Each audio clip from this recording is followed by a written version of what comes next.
sa mga pumirma ng finality of the notice of disallowance ng OVP ay si COA Commissioner Mario Lipana. So meaning, the COA Commissioner proper denied the petition for review or appeal by Vice President Sara and other respondents. Pero alam niyo rin ba na ang asawa ni COA Commissioner Mario Lipana ay reported pala bilang DPWH contractor? Doon yung general statement niya na yung ginagawa nila is ibinibigay niya kay Colonel La Chica yung confidential fund po. Pero ang tinutukoy po niya ay yung 2025. Yung general statement po ni Eduarda, yun ang tumutukoy sa confidential fund ng DepEd para sa 3 quarters ng 2023. Pero hindi po pareho yung statement Ayun yung kasi yun yung narinig niya eh. Doon na yung pinanghawakan niya. Pero yung dokumento na nagsasabi na hindi lahat yun kasi quarter-quarter nga yun, di ba? Hindi niya na alam kasi doon na siya nagbase, doon siya narinig niya eh.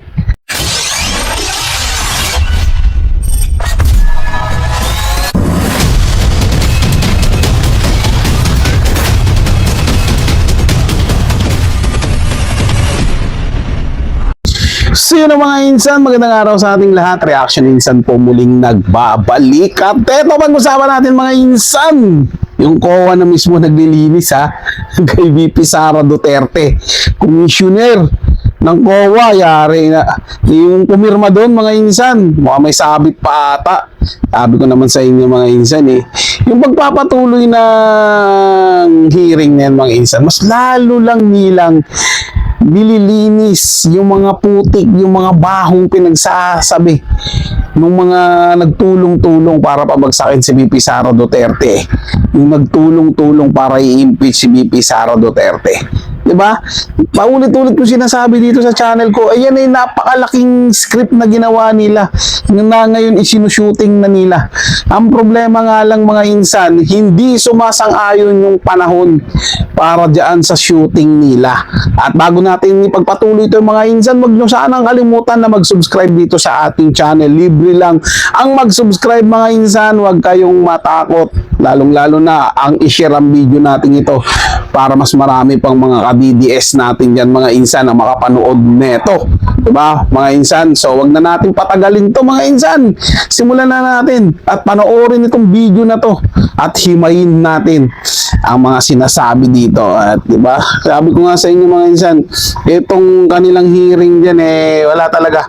Mas lalo lang nilang nililinis, mas lalo lang nilang pinatutunayan sa lahat ng tao na si VP Sara Duterte kailanman hindi nakinabang ni Kusing daan sa pera na yan at hindi niya inangkin ang pera na yan, bagkus ginamit niya yan sa tamang pamamaraan at ibinigay niya yan doon sa mga tao para matulungan sila. Biruin mo, gamot at pagkain ang ibinigay niya. At syempre, yung kaligtasan niya. Kasi alam naman natin, may banta sa buhay niya. Kaya yung pera na yun, ginagamit na yun para sa intelligence gathering, para sa pupuntahan niyang lugar, para masigurado yung kanyang kaligtasan. Na which is hindi naman nakikita ng mga ulupong na yan, yung mga mapanira dito sa ating bayan, na magsusumigaw na pabugsoin si VP Sara Duterte, papanagutin si VP Sara Duterte. As if naman, napakalilinis nila ay sila nga itong tumuturo ng mga 18 Marines na di umano'y nagdadiliberan sila ng mali-maletang pera galing dyan sa flood control anomaly na yan. Eto na mga isa. Hindi ba't matatandaan natin na isa sa mga pumirma ng finality of the notice of disallowance ng OVP ay si COA Commissioner Mario Lipana. So meaning, the COA Commissioner proper denied the petition for review or appeal by Vice President Sara and other respondents. Pero alam niyo rin ba na ang asawa ni COA Commissioner Mario Lipana ay reported pala bilang DPWH contractor at ito ay si Manu ano yun? Kaya tanong, may maaasahan bang fairness sa commissional audit Parang may currently something. under motion for reconsideration ng Office of the Vice President ang pagkakadenied ng kanilang petisyon patungkol sa Notice of Disallowance ng OVP. naman Kaya't yun. ito ang mas malala. Talagang Flood nasira ang control, script tapos ng billion pa. prosecution dahil ayon sa Grabe COA auditor, naman yan. umamin ito Samantala na wala sa- pang sa final decision 125 million. ang mga COA sa confidential fund budget ng OVP at ng DepEd. Ito ang video, panoorin natin. Wala pang NFD lahat ng pondong pinag-uusapan natin. Fourth quarter of 2022, sa first 3 quarters of 2023 for DepEd and OVP. Opo, wala pa pong NFD. So wala pang final decision lahat ng ito. Opo, tama. Pag sinabi nyo nag-demand kayo ng restitution, ang ibig sabihin lang naman ito, kinarga nyo na as an unliquidated cash advance yung mga yung mga dinisalaw ninyo. Opo, tama po. Yun lang naman po ang ibig sabihin nun, di ba? Hindi naman ibig sabihin, isoli mo, bigay mo yung pera sa akin. Ibig sabihin nun, ilalagay namin yan as unliquidated Hindi siya cash pinapabalik. advance during the pendency of the notice of disallowance.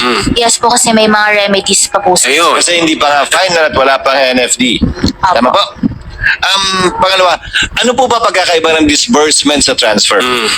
Illegal mag-transfer ng pera ang SDO sa isang non-SDO, pero pwede po ba siya mag-disburse sa isang non-SDO o unbonded na tao? Hindi din po pwede, hindi rin po niyang ibigay yon sa unbonded na tao. Recipient na po yun eh. Yung sa disbursement po niya, opo, hindi banded. Pero kung yung Ano ba? dapat po diretso from the Hirap SDO na to hirap the na siya. recipient of the confidential fund po. So, ang disbursement pwede sa non-bonded na tao, ang transfer ng pondo sa non-bonded hindi pwede. These are technical terms. Opo. Di ba? So kung ang pinagbigyan ay recipient, pwede yun kahit non-bonded. Opo, kasi siya na yung talagang recipient ng confidential fund. Okay. And as a final question, Sailina, I checked the transcript which the court took judicial notice of. Yan na. I would like to ask more eyes to look at it. Hindi ko nakita sa transcript na sinabi ni Gina Acosta na binigay niya kay Latsika lahat for the fourth quarter of 2022 and the first 3 quarters of 2023. Medyo may ganong punto pa si Eduarda. Pero kay Gina Acosta, maliwanag na binigay niya yung 125 ayon sa kanya kay Latsika sa last quarter, pero hindi ganun kaliwanag na yun din ang ginawa niya for the first 3 quarters of 2023. Ano po ba particular yung pinagmasihan yung dokumento na binanggit niyo? Dinisalaw namin agad dahil sabi niya Costa, binigay niya lahat kay Latsika. Hindi ko po makita, Lagot. baka pwede niya fight over. Yari na. Yun po kasi ang pinanghawakan namin doon, yung general statement niya na yung ginagawa nila is ibinibigay niya kay Colonel Lachica, yung confidential fund po. Pero ang tinutukoy po niya ay yung 2025. Yung general statement po ni Eduarda, yun ang tumutukoy sa confidential fund ng DepEd para sa 3 quarters ng 2023. Pero hindi po pareho yung statement Tama. Gina Acosta. Huli. Acosta na ganong kaliwanag na yun din yung ginawa niya sa first 3 quarters of 2023. Ano po ba yung particular na pinagbasihan niya? When you say general statement yung pinagbasihan niyo, yung narinig niyo po ba o yung TSN mismo? Yun nga po yung naging admission niya na binibigay niya kay Colonel Lachica Kindly po. listen, Celine, yung narinig mo nung nandun ka o yung TSN mismo? Yung narinig ko po nung nandun po ako na sinabi niya na binibigay niya kay Hindi Colonel mo Lachica. pinagbasihan yung aktual na Yun. TSN na marahil mas Narinig lang. sa bagay nito. Chismis lang din So pala. based lang dun sa Wala narinig. narinig mo eh. Chismis lang din. Thank you, Ms. Celine. Senator Padilla, yes, Yari na. Based lang sa narinig. Nakinig sa sabi-sabi. So parang hearsay lang. Sabi na nga mga insan eh. Kita mo naman, mas maniniwalaan mo yung narinig mo kung pala dun sa actual na dokumento talaga. Eh, pwede ka sabihin, binigay ko na lahat yan. Eh, gano'n, isang buod na pagkakasalita na sinabi mo, binigay ko na lahat yan. Tapos yun na pakikinggan mo, binigay ko na lahat yan. Eh, quarter-quarter nga pala. Diba? Sabi, buo niya na palang binigay yan. Buo na pala lahat niya, nakuha eh. Kasi dahil sinabi na binigay ko na lahat. Ayun na yung kasi yun yung narinig niya eh. Doon na yung pinanghawakan niya. Pero yung dokumento na nagsasabi na hindi lahat yun kasi quarter-quarter nga yun, di ba? Hindi niya na alam kasi doon na siya nagbase, doon siya narinig niya eh. Ang galing din eh, puro lang pala, chismis yung pinaniniwalaan na to, gaya ni Matibag noon. Di ba, narinig lang din niya. Halos lahat ng naging testigo rito, puro narinig lang. Wala talagang actual na kaalaman. Ano ba naman niya? Puro mga chismosa. Diyos ko po, ang mga witness ng prosecution team, mahilig din sa chismis. Sila. Yung kaso nila, chismis eh. I Kaya have no testigo, personal chismis din. knowledge. Diyos ko po. Di ba parang napakahirap maging auditor neto itong babaeng ito, si Miss Aileen, kasi mag-o-audit based lang sa kanyang narinig. Hindi dun Di ba? sa actual. Napaka-loud and clear.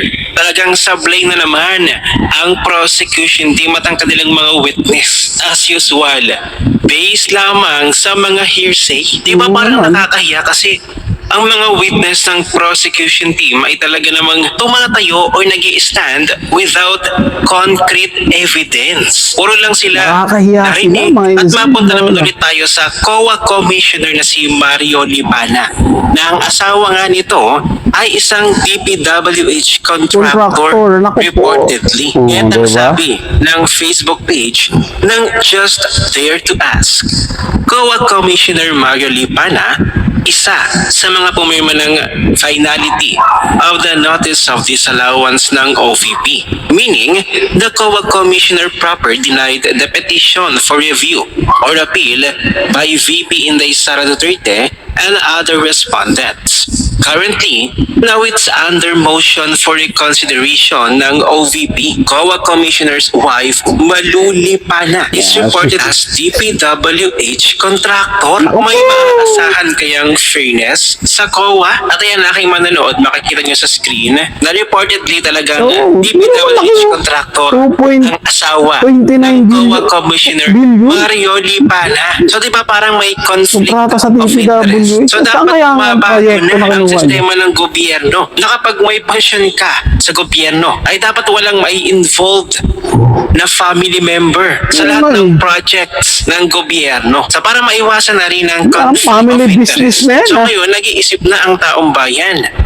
Magiging fair kaya Malabo. ang Maging fair commission yan. Nakita mo on mayroon audit, din palang ang COA sabi. commissioner na si Mario Ba? Lipana na siyang pumirma sa finality ng Notice of Disallowance ng Yari na. OVP. Para sa inyo, aking manonood, conflict of interest nga ba ito?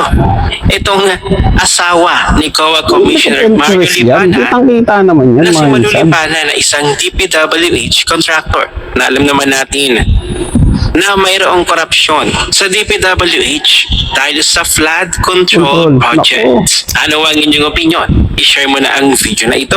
Mag-iwan ng comment at like dyan sa ibaba at magkita-kita ulit tayo sa susunod na video. Oo. Yari na, mga insan. Biruin yun.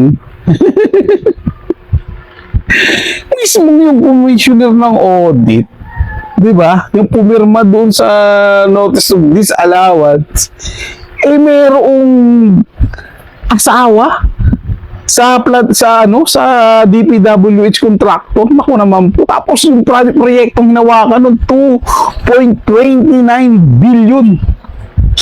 Mas malaki ng ilang ulit doon sa 125 million na confidential fund ni VP Sara Duterte. Ang tanong dyan, mga insan, ito bang proyekto ng asawa ng commissioner na to, gumagana ba talaga at maayos? Diba? Saan lugar kaya yan? Para mabisita man lang at tingnan natin kung naging maayos ba at hindi substandard. Baka naman isa na rin yan sa mga nasira ngayon dahil sa pagguho ng mga lupa, malawakang pagbaha ngayon dito na nangyayari sa Pilipinas. Lubog tayo sa baha, mga insan. O flood control pa more. Diba?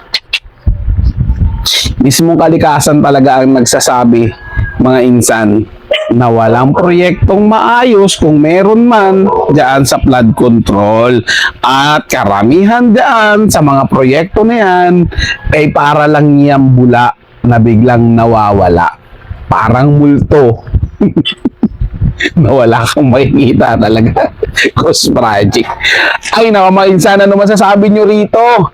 Pag-usapan natin sa ating comment section. Ano man ang hinaing ninyo, ano man sa loobin nyo, kahit ano dyan mga insan, pa-shoutout, ilagay sa ating comment section. Pag-uusapan natin yan. At syempre, huwag nyo kalimutan na i-share yung video natin sa mga kapwa natin DDS at huwag nyo rin kalimutan na mag-subscribe dito sa ating channel. So yun lang mga insan, maraming salamat sa inyong panunood. Ingat po kayo palagi. Paalam po.